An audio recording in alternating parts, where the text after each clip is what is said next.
Kasus Vina ya, ini problem yang harus diaudit adalah tim penyidik di tahun 2016 ya. Ini jadi problem karena diduga kerja tim penyidik 2016 itu tidak profesional, unprofessional conduct ya. Mengapa bisa dirilis 3 DPO dengan identitas yang sangat minim? Ini pertanyaan nih. Karena untuk menetapkan seorang menjadi DPO harus dipastikan bahwa subjek hukum itu ada. Ingat ya, subjek hukumnya ada, identitasnya jelas ya, setidak-tidaknya terkait dengan fisik ya. Kalau tempat tinggal bisa berubah-ubah, tapi fisik itu nanti dikaitkan dengan identitas di dalam kartu identity card ya, atau kependudukan ya.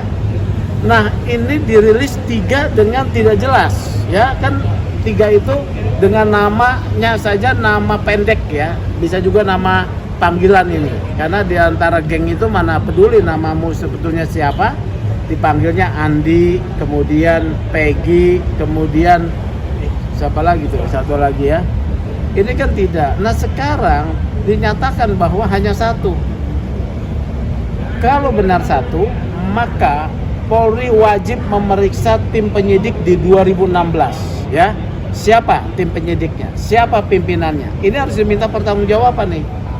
Belum lagi soal-soal ya seperti pernyataan sakat fatal, walaupun sudah dipidana ya. Saya mendorong mereka untuk mengajukan PK atau mengajukan upaya pembelaan diri supaya mendapatkan status hukum yang jelas bahwa mereka salah tangkap atau tidak. Tapi terkait Vina ini unprofessional conduct dari awal 2016 terkait 3 ini ya. Jadi gitu. Terkait tersangka yang dia bilang dia difitnah itu gimana? Jadi gini, seorang tersangka yang diperiksa berhak untuk menyatakan hak bantah tolak ya, tidak mengaku. Di sini oleh karena itu saya selalu menyatakan Polda Jabar yang disupervisi oleh Bareskrim harus melakukan penegakan hukum yang akuntabel. Apa itu penegakan hukum akuntabel? Profesional ya, profesional artinya dia mengikuti prosedur-prosedur hukum dan penghormatan hak asasi manusia. Dalam aspek penghormatan hak asasi manusia, maka Peggy Setiawan alias Peron ini harus mendapatkan seorang advokat yang handal ya. Satu ya, bukan advokat yang abal-abal ya, supaya jelas haknya dibela dengan baik. Yang kedua, Peggy alias Peron dijauhkan dari tindakan-tindakan penekanan, apalagi tindakan fisik yang hanya untuk mendapatkan pengakuan. Kemarin Peggy di depan konferensi pers sudah membantah ya.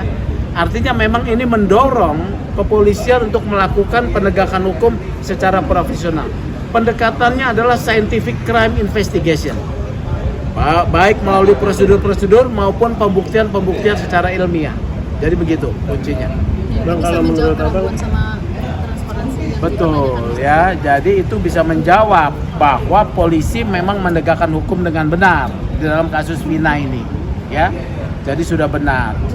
Jadi kalau sekarang penyidik bekerja cepat menangkap itu harus diapresiasi ya. Tapi bersamaan itu akuntabilitas kerjanya harus dipertanggungjawabkan. Oke.